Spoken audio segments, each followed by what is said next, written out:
Ashama harka fuun hordoftoota fi jaalatamtoota maatii faana aartii YouTube kanneen sagantaa keenya hordofaa jirtan hundatti nagaan keenya sanaa qaqqabu jenna dhaggeeffattoota keenya.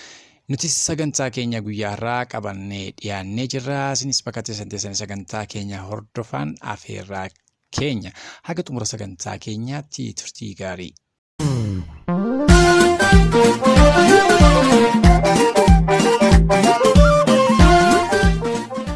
Odeeffannoo haaraa hamma harkaa qabnu ammoo waraanni Tigraay TDF yeroo ammaa kana duula naannoo Amahaaraa fi waraana bilchiginaa irratti gaggeessanii jiran haalaan jabeessanii itti fufuun dhaga'amaa jira. Haaluma kanaan kan wal qabatu daandicha guddaa bahardar irraa gara Gondor deemu bakka Addis zemen jedhamutti waraanni Tigraay cufee jiraachuu karaa dhimma kominikeeshinii isaanii har'aa ifa godhanii jiru. Haaluma kanaan kan wal qabatu waraanni Tigraay daandiiwwan hedduun gara naannoo Amaharaatti lola guddaa banee jiraachuu fi akkasuma magaalaalee fi gandoota baadiyyaa guyyaa guyyaan qabachaa akka jiru ifatti karaa viidiyoo fi suuraan utubamee ifa godhaa jira. Haaluma kanaan kan wal qabatu waraanni Eritrea fi waraanni naannoo Amahaaraa liyyuu akkasuma faannoo lola naannoo Tigray humna jabeeffatee dhufe kanatti rifachuudhaan guyyaa har'aa dildiya guddaa gama Tigray irraa gara Amahaaraa seensisu daandii gara Gondorraan adda muruu isaanii karaa kominikeeshinii naannoo Tigray ifa ta'ee jira. Haa ta'u malee humnoonni naannoo Tigray ammas humna isaanii daran jabeeffachuudhaan lola qindaawaa naannoowwanii fi magaalaalee naannoo Amahaaraa irratti walloo dabalatee jabinaan akka lolaa jiran dhaga'amaa jira.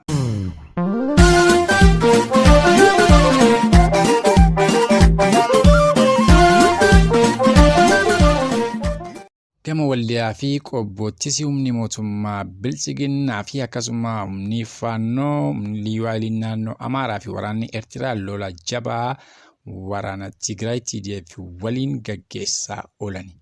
Kanarratti ammoo warra olaantummaa waraana Tigrayin oolee jira.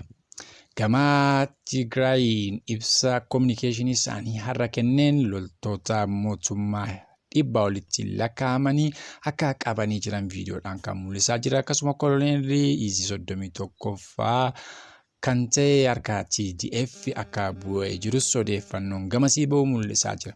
Itti dabaluunis meeshaalee guguddaa Zu-3 fi dishqaa akkasuma snaayiperoota hedduu kilaashiin kanneen biroonillee harka isaanii akka bu'ee jiru gabaasaa jiru. Haaluma kanaan kanneen achitti qabaman waraanni Abiy Ahmed dargaggoota biyya keessa jiraniif dhaamsa isaanii jajjabaa akka dhaamaa jiranis gabaafamaa jira. Dargaggoonni kun akka jedhanitti dargaggoonni gara adda addaarraa funaanamtanii mooraa leenjiitti leenji'aa jirtanii fi akkasuma immoo kanneen fedhii keessaniin gamas dhufuuf fedha qabdan akka gara waraana kanaatti hin makamne. Waraanni kun uumaa tokko hiikaa hin qabu. Eenyu ajjeesuu hin danda'u waan ta'eef kanaaf waraana kana dhiibamtanii akka gama lola kanaatti hin dhumne jechuun dhaamsa isaanii jajjabaa dhaamaa jiru.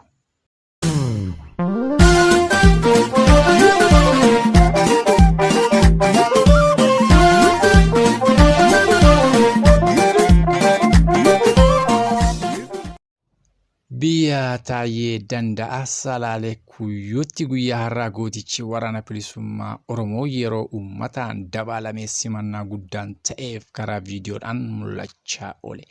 Kunis diina hedduu kan yaaddessee fi akkasuma gootichi waraana bilisummaa Oromoo namoota bakkoota guddaa qabaatanii uummata Oromoo irratti miidhaa gaggeessan karaa mana itti seenee isaaniin ilaalaa akka jiru dhaga'amaa jira. Dhaggeeffattoota keenya gootichi waraana bilisummaa Oromoo of jabeessuudhaan tarkaanfii diina irratti guyya guyyaan fudhatu tarkaanfii boonsaa fi akkasuma tarkaanfii qabsoo uummatichaaf abdachiisaa ta'aa dhufuun kan nama gammachiisu ta'uun dhaga'amaa jira.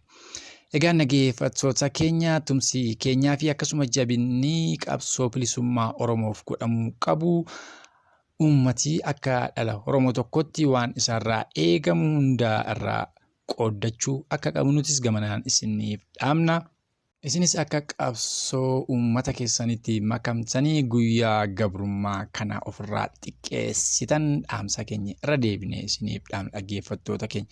Namoonni hololaa fi shiroota adda addaa tokko karaa sooshaal miidiyaan afaan faajjii uummata irratti uumuu barbaadan uummanni Oromoo sooshaal miidiyaa irratti qabsoo tokko kan gaggeessu hin jiru. Qabsoon isaa dhugaa qabsoo waraana bilisummaa Oromoo gaggeessaa jiruu fi akkasuma tumsaa qabsichaaf ta'uu daandii agarsiisuu diina ilaaluu fi diina ba'aa gala eeganii waraana bilisummaa Oromoof riippoortii godhuu itti makamanii qawwee baatanii diina hunkuruu akkasuma ammoo shiraa fi tooftaa diinni deemuu irratti dammaqanii gola diinaa keessaa hiccitii jiru waraana bilisummaa Oromoof kennuudha kan qabsoo Oromoo bakka siqsuu danda'u. Kana wareegamaa kana nu gaafata ummaan Oromoo hundi kana cichoomina irratti hojjechuu qabnaa jenna dhaggeeffattoota keenya.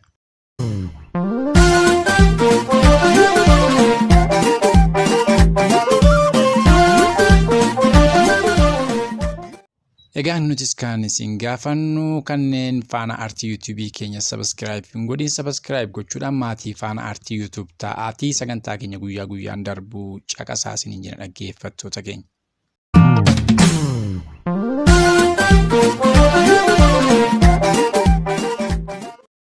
Egaan dhaggeeffattootaa fi hordoftoota maatii faana artii YouTube kanneen sagantaa keenya hordofaa jirtan hundi yeroo ammaa kana sagantaa keenya har'a asirratti goolabnaa sagantaa keenyatti aanu aga walitti deebinutti nagaan nu turaa isiniin jenna.